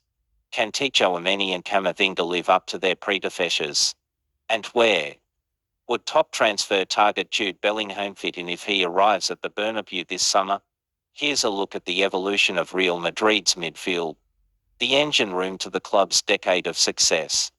The old guard. Time waits for no man, but it had made an exception for Modric. The 2018 Ballon d'Or winners' legs have held up longer than anyone could reasonably have expected, but the wear and tear of 18 years at the top of the sport has finally started to show. Modric remains important. He has started 13 of Madrid's 20 La Liga games this season, coming on as a substitute in another fix, but he's only played the full 90 minutes in 2 of them. Editor's picks. Treatment of Vinicius is only encouraging racist abuse. 16 D. Graham Hunter. Benzema, Portas out of Club World Cup semi. 16 Reuters. Can Brazil's Flamengo end Europe's Club World Cup dominance? 19 D. Tim Vickery. The Croatian has looked well off the pace since leading his country to the World Cup semi-finals in December. He was taken off early in Madrid's Spanish Supercopa final defeat to Barcelona and was subsequently left out of the startings for league matches with Athletic Club Real Sociedad and Mallorca. In 2 of those games, at Fan Mames and Sun Moix, Modric and Kroos were both benched for the first time in almost 2 years. Kroos, meanwhile, is at a crossroads. He is still uniquely gifted, leading the La Liga charts for progressive passes and passes into the final third. He has overcome a problem which for him played through pain throughout 2021, suffering from pubalgia, otherwise known as a sports hernia. But it was notable that the standout moments of last season, Madrid's Champions League comebacks against Paris, Saint-Germain, Chelsea and Manchester City, came when Kroos was subbed off and replaced by a more dynamic alternative. Modric and Kroos are untouchable, but that doesn't mean they have to play every game, Ancelotti said last month. They've made history at this club, they're making history and they will make history. They're professionals. We talked about it at the beginning of the season. It's a moment of transition in the squad, which everyone has to understand. A change last summer was foreseeable, but it was a surprise that Casemiro, only 30, was the first to leave. Madrid have a confidence-inspiring track record of knowing when to move players on, engineering a €100 million deal with Juventus for Cristiano Ronaldo in 2018. Proved the right call, as did allowing Rafael Varane to join Manchester United in 2021, and the €70 United offered for Casemiro was too good to turn down. But of the 3, he's the one you'd want in your team, on current form. The club do not regret letting him go, above all from a financial point of view, but there's a recognition that it weakened the team, at least in the short term. The next generation. Madrid's preparation for a post-Casemiro, Kroos and Modric future has been years in the making. An early attempt came with the finding of Martin Odegaard, then 16, in 2015 as a potential successor to Modric. The timing should have been perfect. Odegaard emerged as La Liga's outstanding midfielder on loan at Real Sociedad in 2019-20, but Modric's decline never Came, Odegaard ran out of patience, and he joined Arsenal in 2021. The player handed the unenviable task of relieving Casemiro arrived last July. Tchouaméni was rated as the best young midfielder in Europe in his position. Madrid chief scout Juni Calisat raced to beat Liverpool to his signature, and the timing of the €80 transfer meant that when Casemiro left, Tchouaméni was already settled in this squad. He has settled quickly, impressing so far. And his absence was felt in January when a calf injury kept him on the sidelines. Live on a Specialine Plus selected games. The beautiful game lives here. Stream top leagues, tournaments and teams. Sign up for a Specialine Plus. Saturday, February 25th all times at Coventry City vs Sunderland 7:25 am. Hoffenheim vs Dortmund BVB 9:20 am. Hertha Beast vs Augsburg 9:20 am. QPR vs Blackburn Rovers 10 am. Real Madrid vs Atletico 12:20 p.m. Schalke 04 vs VfB Stuttgart 12:20 p.m. AS vs Cambuur 2 p.m. Valencia vs Real Sociedad 3 p.m. Sunday, February 26th all times at Club Brugge vs Gent 7:25 am. Vitesse vs Ajax 8:25 am. Bayern Munich vs Union Berlin 11 am. Man United vs Newcastle at 11:25 am. Almeria vs Barcelona 12:20 am. Camavinga's adaptation has been more erratic. He arrived a year earlier, on deadline day in August 2021. After catching the eye as a precocious teen with Rennes in League One. When the opportunity arose to find him for a bargain fee of €31, Madrid didn't hesitate. Camavinga's gifts, combining explosive physicality with outstanding technique, are undeniable. But Ancelotti feels his positioning and tactical understanding need work. For now, Camavinga is best deployed off the bench, as games open up, and his chaotic energy can swing a result in Madrid's favour. It was Camavinga who was introduced for Kroos against PSG and Chelsea in the Champions League, shifting the momentum each time. In La Liga this season, 11 of his 19 appearances have come as a substitute. When he starts games, he is often withdrawn early. Intriguingly, his most convincing performances have come recently in an emergency switch to left back. Valverde's eventual role in this Madrid team is also yet to be defined. A nominal central midfielder, he is often deployed on the right wing by Ancelotti as an industrious alternative to Rodrigo. On Oct.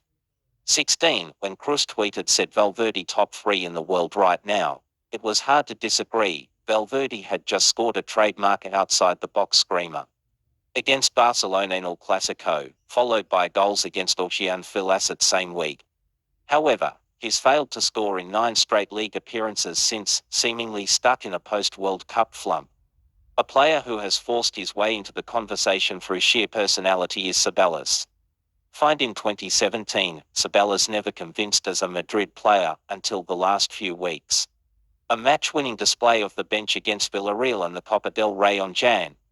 19 was followed by consistent performances against Athletic Club Atletico Madrid, Real Sociedad and Valencia, when the Bernabeu crowd chanted Ceballos stay, as he made his way off the pitch. It's been a career-best run, let's see if he keeps it up. Saka, Benzema's injury a huge concern for Real Madrid. Saka Hislop and Alejandro Moreno discussed the impact Karim Benzema's injury could have on Real Madrid moving forward. Decisions. 3 midfielders, Modric, Kroos and Ceballos, are all out of contract this summer, and each case is different. With Modric, Madrid have applied their customary policy for players over 30 by extending their deals on a year-by-year basis. The Croatia international has received interest from elsewhere, most recently from Saudi Arabia, but sources told us Specialine that both player and club are keen to renew until 2024, with only the details needing to be hammered out. For his part, Modric believes he can still contribute and welcomes the increased competition for places. I hope I can retire at Madrid, he said last May. Madrid is my home.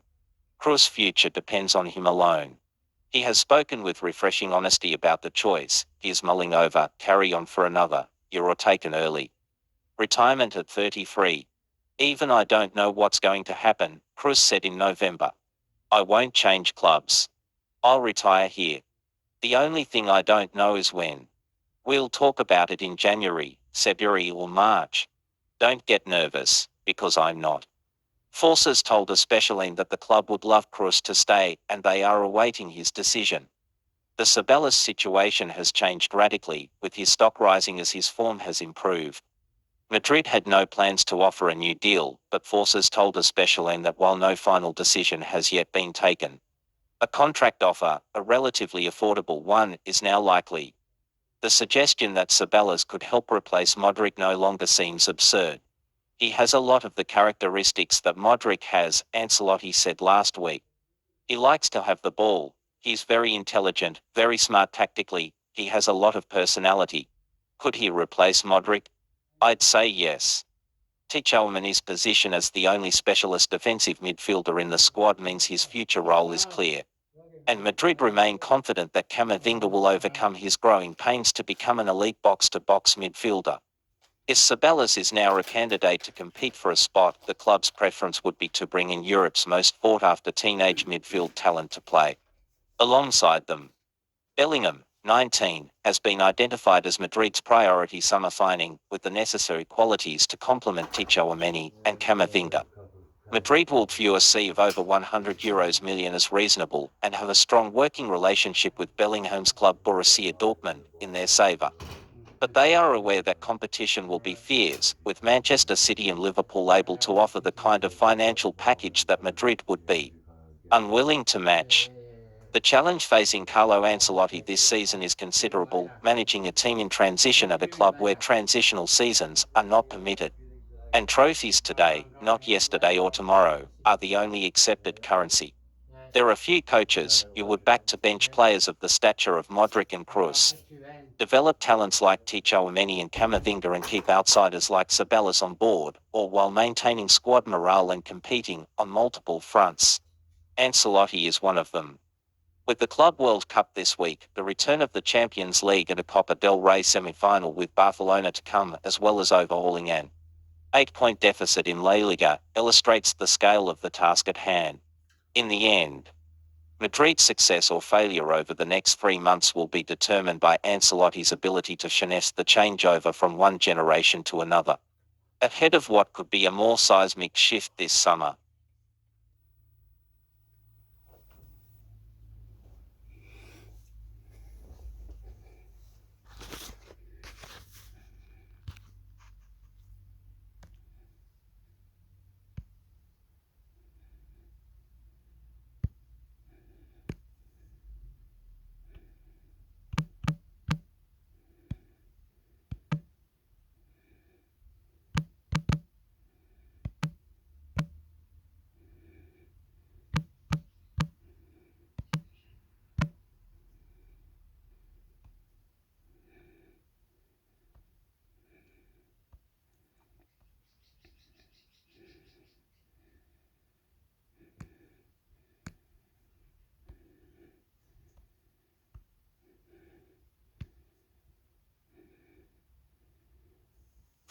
Did I ever tell you the story about how Bitcoin sort of changed my life?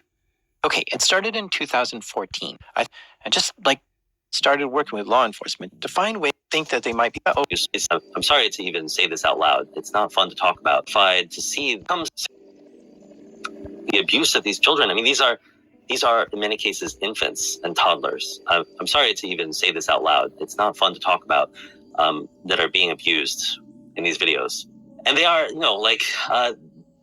they've just been thrown into the deep end of the CSAM cesspool, basically. Gosh, where do you even begin here?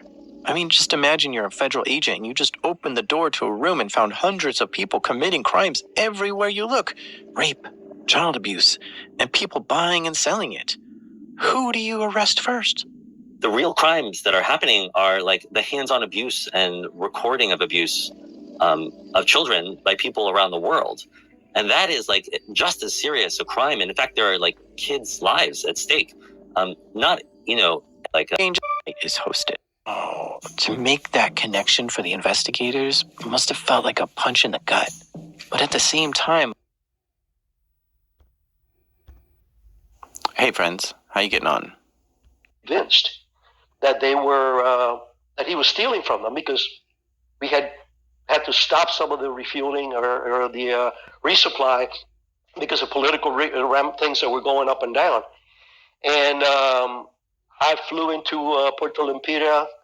Into Rus. Rus was the camp, directly on a helicopter when I found out this was going on. And Stedman Faggoth came in shortly thereafter, and he says, "What are you doing here?" And I told him. And then he looks at me and goes, "What are you doing here?" Knowing that, I go, "I'm not going to leave you here." So that night I called a meeting with the commanders, and they all come out, and it was something out of The Good, the Bad, and the Ugly. All these guys had the bandoliers with the stuff, and and they were not happy.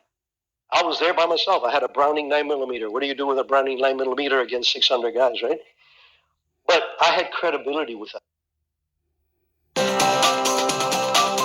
Welcome to Cybersecurity Today. This is the Week in Review edition for the week ending Friday, February 17th, 2023. I'm Howard Solomon, contributing reporter on cybersecurity for itworldcanada.com and technewsday.com in the U.S. In a few minutes, David Shipley of New Brunswick's Beauceron Security will be here to discuss some recent cybersecurity news. Among them, Canadian government and hospital leaders got a shellacking on a webinar for not putting enough funds into healthcare cybersecurity. David will have some thoughts on that.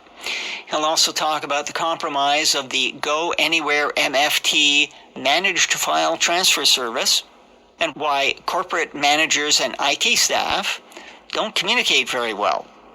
But first, a look back at some of the headlines from the past 7 days.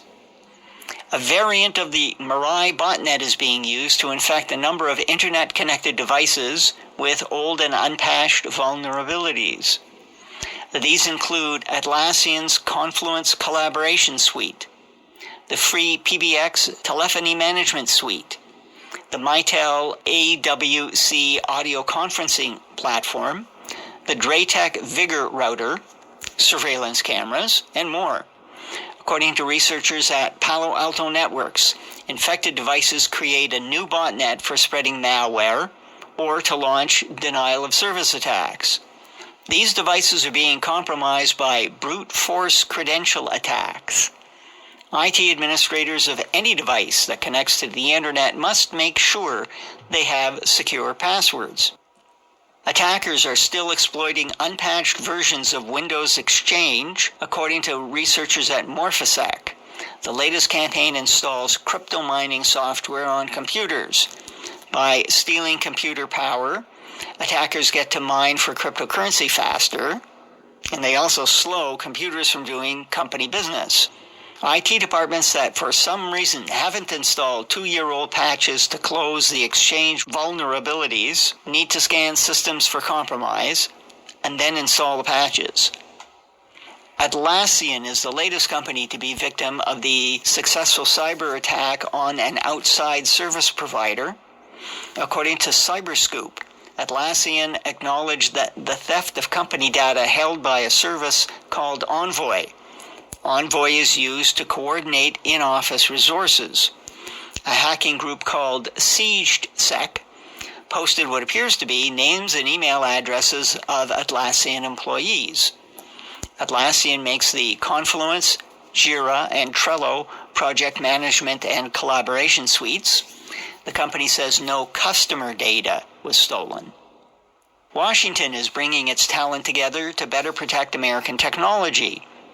The new Disruptive Technology Strike Force will include experts from the FBI, Homeland Security, and federal prosecutors to strengthen supply chains and protect critical technology from being stolen or illegally exported.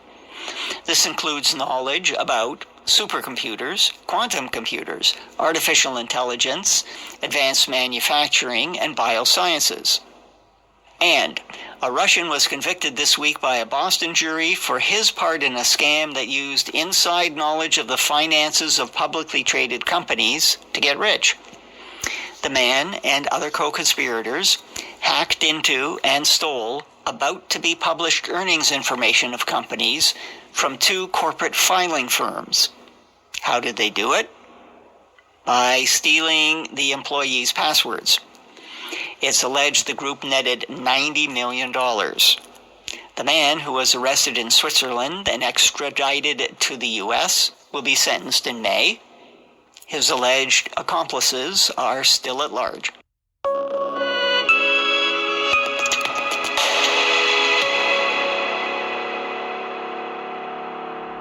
David Shipley is joining us now from Fredericton, New Brunswick. Good afternoon. Good afternoon. Let's start with the state of cybersecurity in the healthcare sector. Participants on a Globe and Mail webinar this week had a lot to say about the poor state of cybersecurity at Canadian hospitals. They blamed small budgets for hospitals having outdated IT equipment and the lack of support from hospital executives. In Canada, provincial governments supply most of the budgets of hospitals.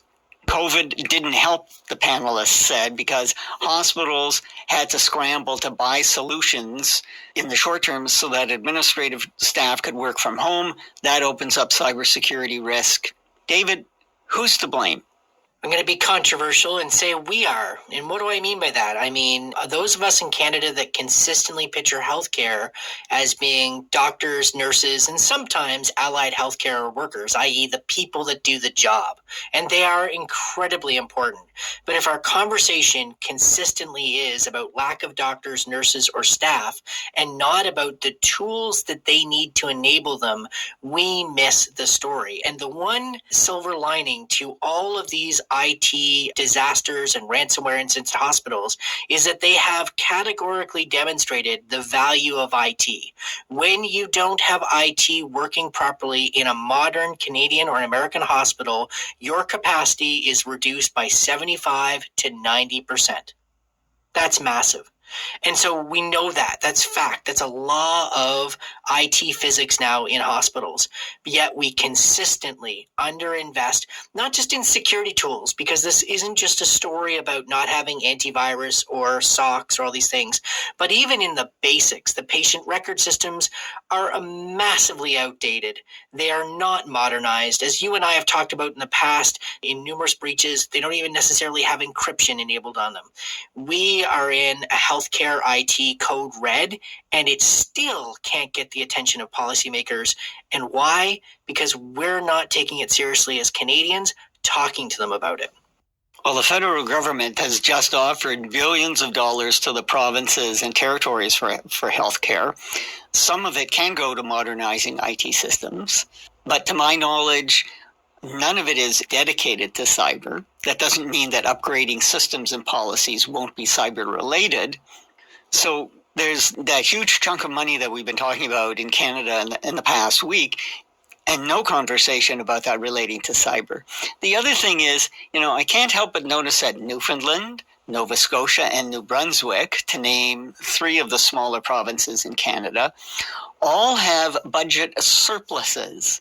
And I just have to wonder, with the money sloshing around here, I think the provinces have money to spend on hospital cybersecurity if they want to. I don't know if they have the money that's needed for not just cybersecurity, but the overhaul of IT, and the fact that that is going to be a decade-long adventure and that it needs to be sustained funding.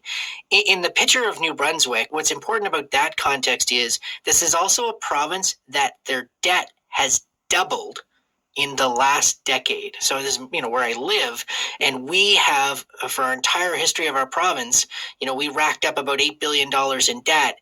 And in the span of the last 10 years, we doubled it. And so we're not fiscally healthy. We've shown a little bit of signs of life, and particularly the influx of Ontarians to our province as a result of the pandemic has been a net benefit from an income tax, but it's not a long-term good health indicator. That being said, the provinces do own the delivery of healthcare. They do own the underinvestment in IT. But at the end of the day, politicians put the money where people ask them to. And until we evolve the conversation to be about more than staffing, to be about the actual equipment that's required, which is so fundamental to changing the equation. And this speaks to the executives. We're terrible at understanding risk. We will go with the stuff that we have the greatest handle on.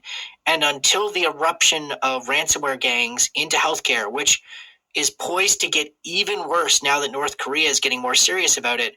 We didn't take it seriously as a risk. And unfortunately, you can't have a downtime for a hospital. There's never a good time to plan a rip and replace. But that's exactly the kind of effort we have to pour into this. And, to your point, we missed a freight train size opportunity to tie IT modernization and cybersecurity outcomes into the healthcare story. And that's on everybody, the federal government, the provinces, and us as Canadians for not demanding it. Well, provinces are taking steps. Ontario has created 6 regional security operations center pilot projects to outline accountabilities, governance, and expected security outcomes. There's a health sector training hub with an inventory of educational materials and tools that individual hospitals and the health centers can take advantage of. There's an Ontario health sector cybersecurity operating model with a conceptual design for shared services in cybersecurity. So what's the total value of all that? That's massive. But Canada's most populous and arguably best off financially province, being Ontario, that's what I expect. And unfortunately, that is not where every single province is in this country. And so we literally have and have not provinces for healthcare cybersecurity. And it's not to say that there aren't good people in the hospital corporations, in the provincial governments who want to do this. It's to say that they do not have the resources, they do not have the political mandate or the will to see these things through as far and as fast as they need to happen yet. We need to keep the pressure up on the political leadership in this country at the provincial level and the federal level to keep this a priority, because it's not going to just be this year. It's certainly not going to be this election cycle in terms of provincial and federal governments. This is a decade-long journey to get to the other side of the disaster we're in, and we have to see it through. And what about criticism of hospital leaders? Can't they make cybersecurity a priority with the funds that they do get? I think their struggles, and I briefly participated on the board of one of Canada's healthcare corporations, so I got a small insight into this. Their struggles are so enormous in terms of the staffing challenges, the actual physical infrastructure that they're trying to run, trying to keep things modernized. Keep in mind that many hospitals in this country still have to fundraise to get necessary medical capital equipment. So that's where we are. We're still having to hit the streets with the tin can to get new CT scanners in some hospitals in Canada. And it's really hard to make the compelling case for we need to spend multi-million dollars upgrading our patient information system, which you will never see. You will never understand how that impacts the patient flow, although it desperately will. It's hard for them. And I think the challenge is we haven't necessarily spoken the language of capacity and impact on patients of IT. I think that's probably been the translation issue, is that their focus has always been patient outcomes, and we probably haven't been as clear about how vital IT is to patient outcomes, to volume.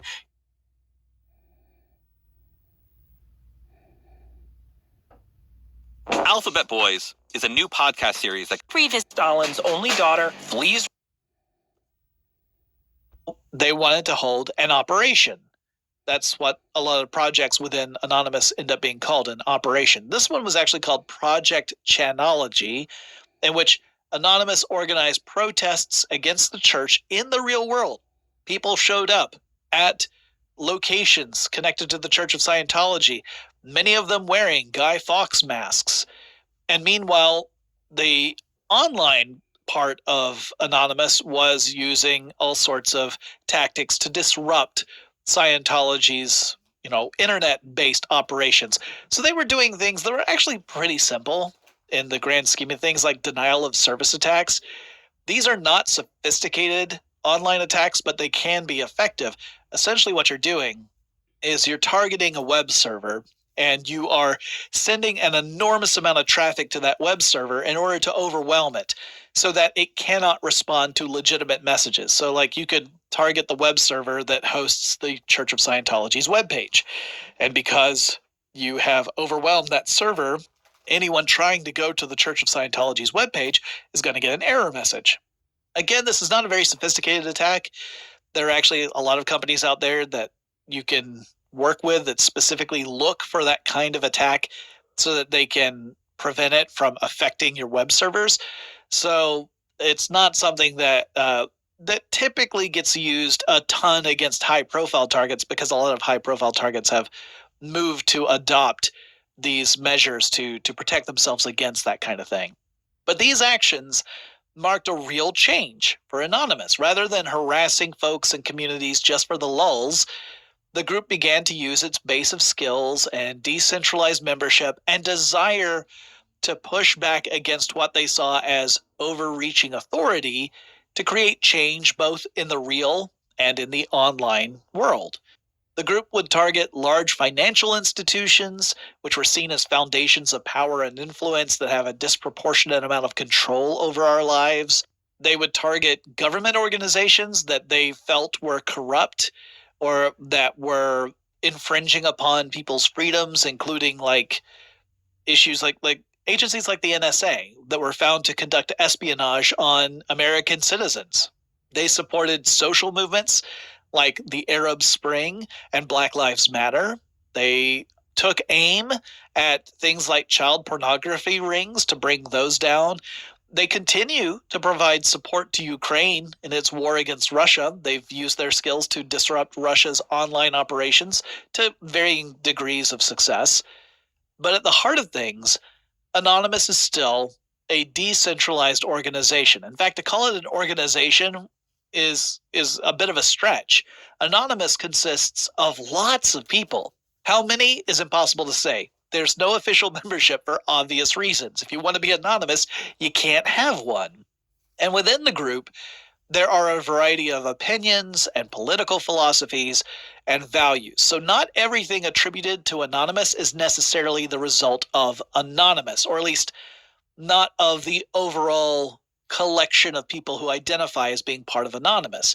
In some cases, it's a splinter group of folks who have a common goal, but it's not necessarily a goal that's supported by the overall Anonymous community, and they go out and do their own operations. Sometimes the media connects those operations with Anonymous overall, and on rare occasions, the overall organization might even distance itself from some of those activities. Okay, we're going to continue talking about Anonymous and then DAOs, but first let's take another quick break.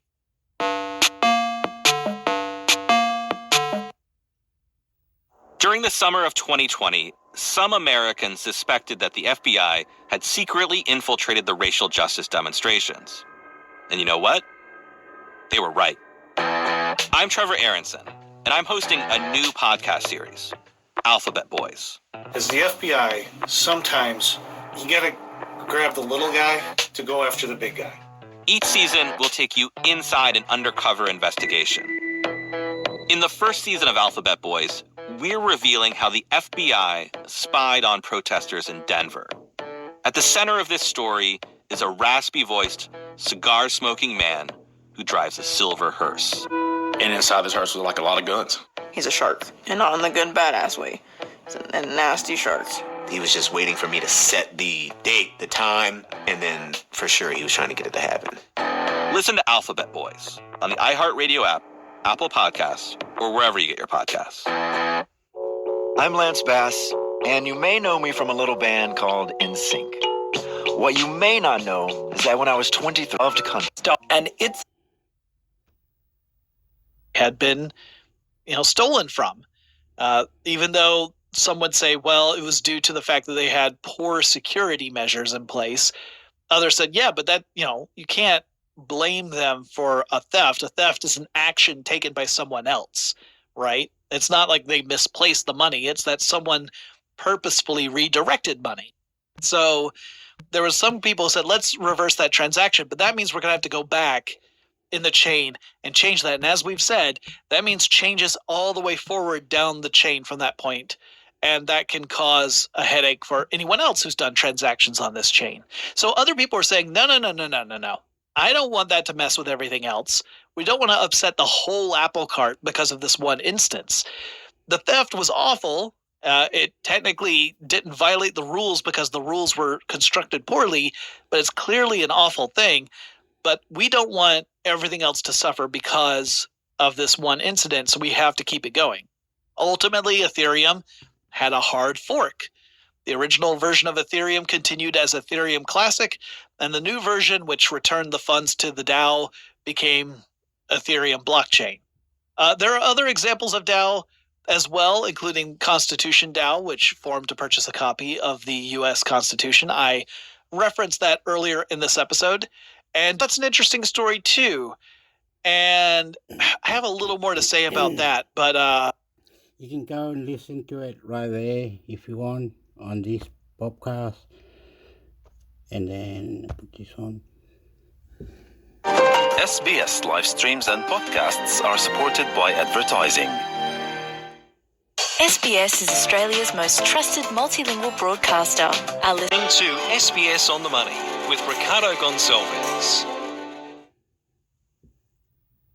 Hi everyone, it's a daily 10-minute business and finance news wrap for this Monday, the 20th of February 2023.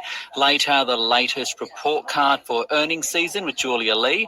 But first, let's start with Bendigo and Adelaide Bank. Its CEO says to expect at least 2 more official interest rate rises. It comes as the bank posted a first half cash profit up 23% to $925 million. For more, I spoke with its CEO, Marnie Baker.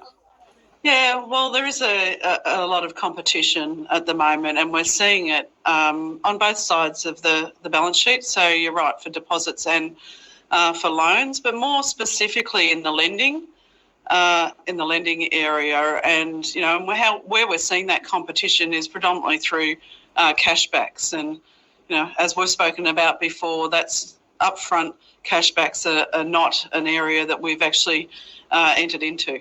Customer numbers rose 5% over the half to 2.3 million. Where do they come from?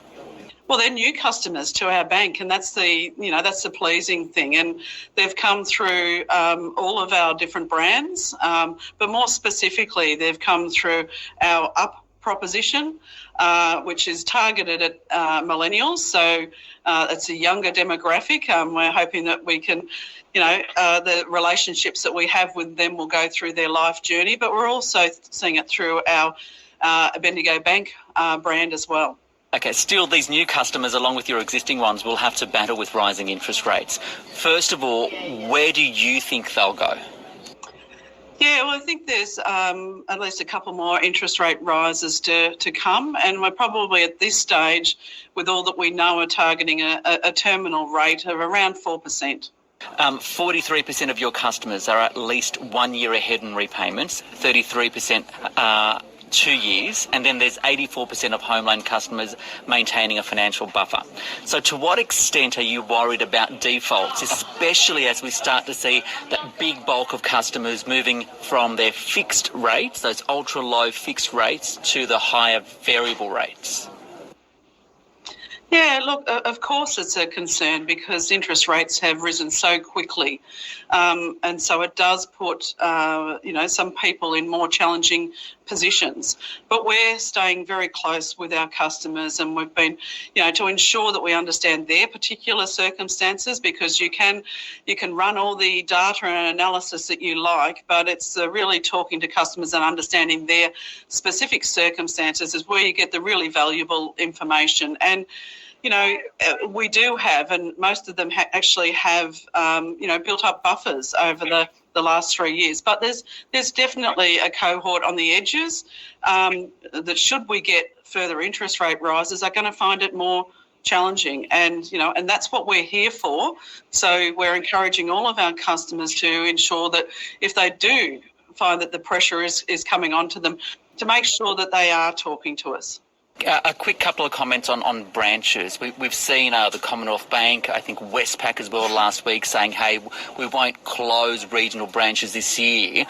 What's your stance in terms of where branches are going at Bendigo? Yeah, well, branches are a really important part of our strategy. They have been and they will continue to be in the future. Now, how they look and what is done through those physical presences will change over time, and that's naturally so because businesses and models do evolve. But it's really important, that really local and close connection to customers and their communities, and that's what you get through having that physical presence across communities right across Australia. So really important to our strategy. Finally, I know there's no direct link with superannuation, but there's that government proposal on the superannuation objective today, basically suggesting that the goal here is to preserve savings. It sounds like it may limit any future possibility to withdraw funds early. Given that you're a senior financial services CEO, what's your stand with how superannuation should be used in Australia? Yeah, look, I've heard the Treasurer come out with what he's looking to do. There's a lot more detail, no doubt, to be actually fleshed out behind that. So I won't make any comments necessarily about what he's directly talking about. But, in a more general sense, the mandatory savings of superannuation is there for a reason. And, it's there to ensure that as we go through our life and go into retirement, that we can live the lifestyle that we'd like to at that point in time. And, and it's a way of doing it without an over-reliance on government to be able to do so. So, mandatory savings and superannuation is really important for everyone. Marnie Baker there, the CEO of Bendigo and Adelaide Bank. Now to another profit result, that's of health insurer NIB. Half-year profit up nearly 13% to $92 million as COVID continues to send more people to private health. For more, I spoke with its CEO, Mark Fitzgibbon. So, Mark, as you mentioned in your outlook, there are difficulties in the public healthcare system. There's also the return of permanent migration and also an ageing society. To what extent is all of this a positive for the business? Oh, very much a positive. So the industry's been growing strongly since pre-COVID. Now, nobody celebrates COVID for a moment, but it's certainly heightened awareness in the community about the risk of disease and the need for protection. It's certainly highlighted the advantages of having private health insurance given the difficulties being encountered by the public system with long waiting times for elective surgery. And look, favourable employment conditions have also been good for the sector. So, the sector's having a good run. It's put on, 750,000 people since the beginning of COVID-19, and we're as positive about the future as ever. One of those areas, the public healthcare system, the issues there, how worried are you about the ability for the governments to continue to fund it, and what needs to be done, do you think? Well, Ricardo, pardon the cliche, but one of the inconvenient truths of most Western healthcare systems is that governments are running out of sufficient younger taxpayers to pay for a burgeoning older, read sicker population. So when Australia's Medibank, as it was then known, was established back in 1973, there was more than 11 taxpayers to pay for every one retired person. Today there's a bit over 5. By 2040 there's a bit over 3. So this growing dependency ratio of older retired people to younger taxpayers is a real dilemma for the welfare state, for all Western governments. We're part of that solution. Inevitably, people, particularly those of means like me, have to take greater responsibility for our lifetime healthcare cost. And of course, private health insurance is a mechanism for doing that. So, we've got a lot of policy development to do looking forward, but, it's quite an imperative. You've failed to give financial guidance because of the economic uncertainty. What concerns you the most? The moving part that's most significant is the provisioning we've made for COVID-related lost or deferred activity. So what's happened, Ricardo, during COVID, it's estimated the industry are missing about $2.25 billion in claims activity and claims that would have otherwise happened. Now, as an industry, we've done very well to compensate members for that through cash rebates and premium deferrals. The ACCC, our independent competition authority, estimates that's about $2.1 billion. So, we've tried really hard and done well in that respect, but it still leaves a lot of wriggle room. So, for example, we as a company, we have about $123 million that we've set aside for these claims that didn't happen. Now, some of those claims will never happen. So, for example, if you went to the dentist twice a year for a checkup and you missed 21 and 22, you don't go 6 times in 23. And then there's a question of timing. So, for example, Abdul, who was due to have his knee replaced in 2022 and didn't because of Omicron, he'll probably get that knee replaced, but it could be this year, could be the year after that, or the year after that, or maybe Abdul's lost a lot of weight. He's now walking on the beach each day and he's fine. It might be 2030. So the estimates with the provisioning we've made around deferred claims, as it's known, is uncertain. There's a lot of subjectivity there. So it's mainly that causes us to think, look, maybe we shouldn't try and be too precise on guidance. And we have given guidance. We've told the marketplace what we expect our core business to grow by for the few year. We've told them very clearly for a couple of years that we'd ease back the profitability within that core business. Of course, making more than 10 cents in the dollars, neither sustainable or responsible. But as it came off, profitability in our other businesses would recover, and that's exactly what's happened. How does this all flow through to premium increases for members, right? So I think you've offered the second lowest increase in premiums in 20 years. We've also seen the deferral of these increases. For how long will these deferrals happen, and for how long do you see these increases in premiums to be below inflation? Yeah, well, that's true. Our premium increases are at record lows. We have to go back 20 years at least. So that's part of the way that we've been recognising the loss of activity during COVID and compensating members. How long they continue depends upon the ongoing consequence of COVID, because while COVID thankfully seems to be in the rear vision mirror for the time being, it's still having consequences. There are a lot of people still nervous about having treatment in hospital. It's having an impact on hospital workforces and their ability to actually treat people. So, how long that plays out for, is pretty much anyone's guess. But while ever activity remains low, we'll price to that level of low activity.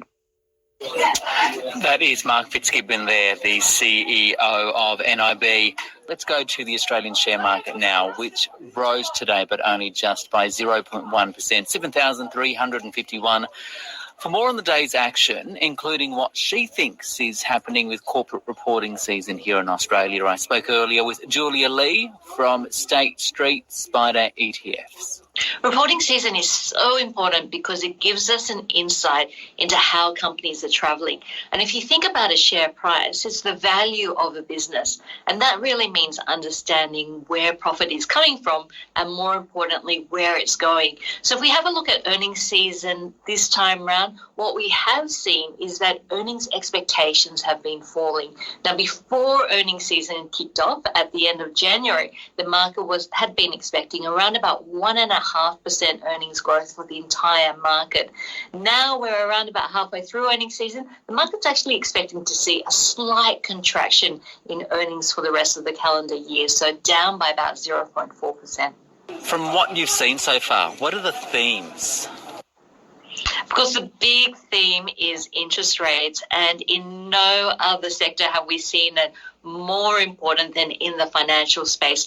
If we have a look at the financial sector, we have seen banks performing not so well, and we've seen insurers performing well, boosting up the financial space. And if we have a look at how interest rates have impacted on those two areas, for the banks, as interest rates rise, usually their margins rise, but there becomes a point of pain where those high interest rates mean troubled loans, and that's really what we're seeing for the banks. Fears that we're going to see more troubled loans, and perhaps that we have seen bank earnings peaking this cycle. We have a look at insurance. They derive a lot of their earnings from their investment portfolio. So as interest rates rise, like investors, they get more of a return on their investment portfolios, and that's been a positive. So interest rates have been a big theme. The other area we've been watching is the consumer space, because we know that as interest rates rise, people do tend to spend less. But the consumer space has been relatively resilient. And I guess there's hopes that we'll see somewhat of a Goldilocks recession. That's one where consumers keep on spending and not many people lose their jobs. So far, what we have seen is a resilient consumer space, although a little bit more cautiousness around those big ticket items where people are spending less or deferring those big items. You know, one of the things we do keep out a lot on these results season is the outlook statement. Do we know much about what companies are saying or feeling about the future, or are they still holding back the guidance like they did for much of the COVID pandemic? We've seen a little bit more cautiousness creeping in, and also a growing number of companies which have missed expectations for these half-year results and yet stuck to their guns and their full-year guidance. What that means is that for the second half of the year, they're really going to have to ramp up and accelerate revenue in order to meet those full-year targets. And that, of course, for investors means there's a higher risk of an earnings downgrade coming down the track. So we have seen more and more companies, I guess, missing expectations, but still relatively confident that they're going to hit those full-year expectations. And for investors, I guess that means fears that we will see more downgrades down the track. So that's Australian companies that we've been talking about. What about overseas? How are earnings looking there? Well, we're almost through US quarterly reporting season. We've seen more than 400 out of the top 500 companies reporting. And I guess the good news here is that earnings have been relatively resilient. We have a look at earnings expectations. They've really remained quite stable during this reporting season, where growth of around about 1.9% is expected. Not only is the US season important, but this week we'll see the Singapore as well as Hong Kong companies reporting. So we'll really get an idea of how things are going around the globe. But so far we've seen a pretty resilient earnings picture, even though we are seeing an increase in the number of downgrades versus upgrades. We have a look at the US. We've seen 181 companies upgrading versus 282 companies downgrading. Julia Lee there from State Street, Spider ETFs. This SBS On The Money podcast is provided for informational purposes only. The content on this podcast should not be understood as constituting advice or a recommendation. It is not personal advice and does not consider your personal circumstances or objectives. You should contact a licensed professional before making any financial decision.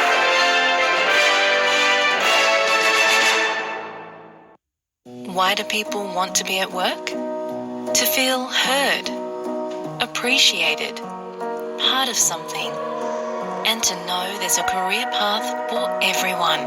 Inclusive workplaces are linked to increased innovation, productivity, and employee satisfaction.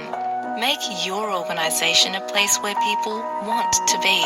For inclusion and diversity training, visit inclusion-program.com.au.